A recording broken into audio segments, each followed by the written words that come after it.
উপাদ্য নম্বর 16, কোনো চতুর্ভুজের বিপরীত বাহুগুলির দৈর্ঘ্য সমান হলে চতুর্ভুজটি একটি সামান্তরিক হবে প্রমাণ করো। তো ছবিটা আঁকতে হবে।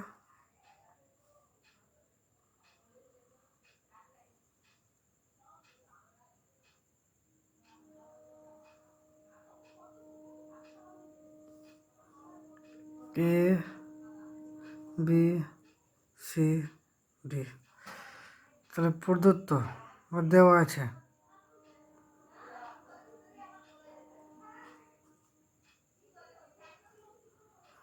এ বি সি ডি চতুর্ভুজের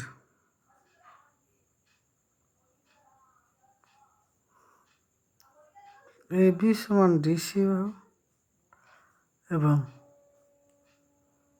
এডি সমান বিসি বাহু প্রমাণ করতে হবে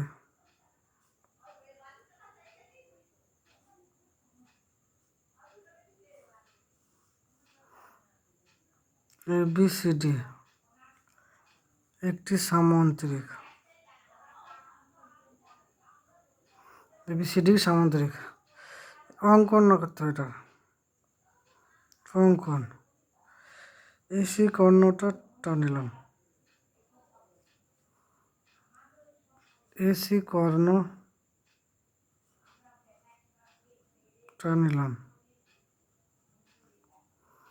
প্রমাণ।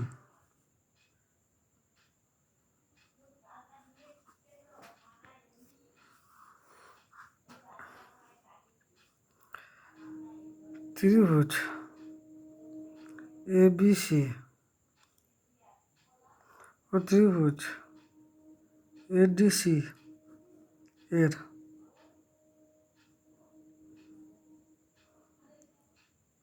এডি সমান সমান এডি সমান বিসি,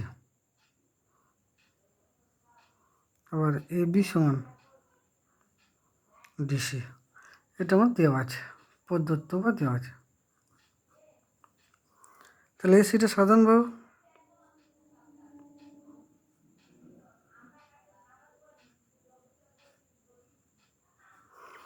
তাহলে এই ত্রিভুজটা এবং এই ত্রিভুজটা এই বাহুটার সাথে এই বাহুটার সমান, এই বাহুটার সাথে এই বাহুটার সমান, এটা সাধারণ বাহু। তাহলে ত্রিভুজ দুটো কী হবে? সর্বসম। ত্রিভুজ এ বি সি সর্বসম ত্রিভুজ এডিসি, কারণ হচ্ছে S S S side side side, এই সর্বসমতার সূত্র অনুযায়ী এটা হবে সর্বসম।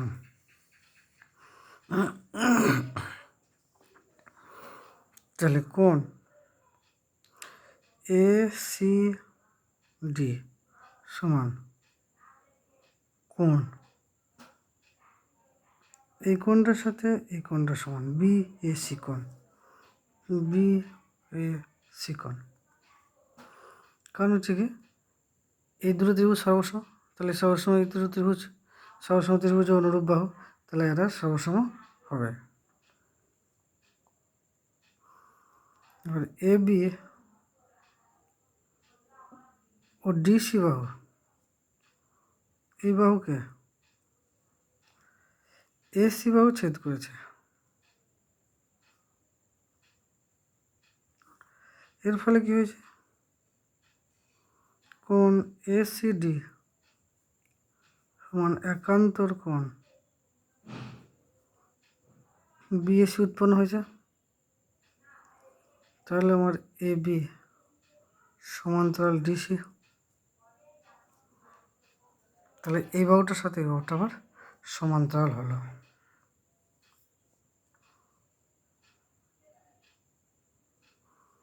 আবার দেখো, আবার ডিএসি এই কোণটা সাথে এই কোণটা, এটা দুটো সর্বসম ত্রিভুজ অনুরূপ বাহু। ডিএসি সমান কোণ এসি বি, কারণ সর্বসম ত্রিভুজের দুটো অনুরূপ কোণ। তাহলে এডি ও বিসি বাহুকে এসি বাহু ছেদ করেছে, ফলে দুটো একান্তর কোণ উৎপন্ন হচ্ছে। কোণ ডিএসি সমান একান্তর কোণ এসিবি, কোণ এসিবি। অতএব এডি সমান্তরাল বিসি। তাহলে এবিসিডি সমান্তরিকের এবি সমান্তরাল ডিসি আবার এডি সমান্তরাল বিসি, এবং বলে দিয়েছি আবার এবি সমান ডিসি বাহু এবং এডি সমান বিসি বাহু। তাহলে যে চতুর্ভুজের বিপরীত বাহুগুলি পরস্পর সমান এবং সমান্তরাল সেটি একটি সামান্তরিক। অতএব এবিসিডি একটি সামান্তরিক প্রমাণিত।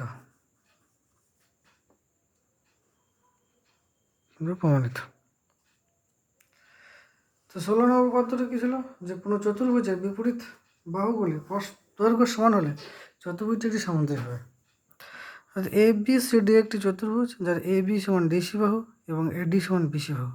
প্রমাণ করতে হবে এ বি সি ডি একটি সামান্তরিক। অঙ্কন এসি কর্ণ টানলাম, তাহলে এ বি সি একটা ত্রিভুজ এবং এ ডিসি একটা ত্রিভুজ। এই দুটো ত্রিভুজের এর এ বি বাহুর সাথে ডিসি বাহু সমান, এডি বাহুর সাথে বিসি বাহু সমান, এবং এসি বাহুটা উভয়ের সাধারণ বাহু।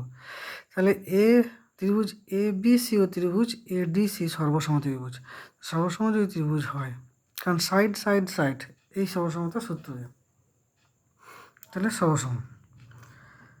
তাহলে কোণ এ সি ডি এই কোণটার সাথে বি এ সি এই কোণটা সমান, কারণ সর্বসম ত্রিভুজের অনুরূপ কোণ। এটা একটা সর্বসম ত্রিভুজ, এই দুটো সর্বসম ত্রিভুজ, তাহলে এই কোণটা অনুরূপ কোণ।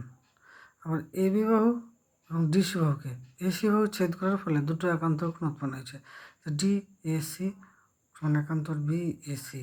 তাহলে এই দুটো কোণ একান্তর কোণ তখনই হবে যখন এ বি সমান্তরাল ডিসি। তাহলে এ বি সমান্তরাল ডিসি। আবার ডিএসি এই কোণটার সাথে এসি বি কোণ এই কোণটা সমান, কারণ এটা সবসময় ত্রিভুজের বিপরীত অনুরূপ কোণ। আর এডি এবং বিসি বাহুকে এসি বাহু ছেদ করেছে, তার ফলে ডিএসি একান্তর এসিবি উৎপন্ন হয়েছে, সমান। অর্থাৎ এডি সমান্তরাল বিসি।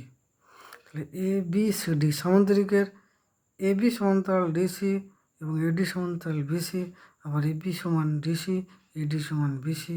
অর্থাৎ কোনো চতুর্ভুজের বিপরীত বাহুগুলি পরস্পর সমান এবং সমান্তরাল হলে চতুর্ভুজটি একটি সামান্তরিক হবে। অর্থাৎ এই চতুর্ভুজটি একটি সামান্তরিক। এটাই প্রুভড।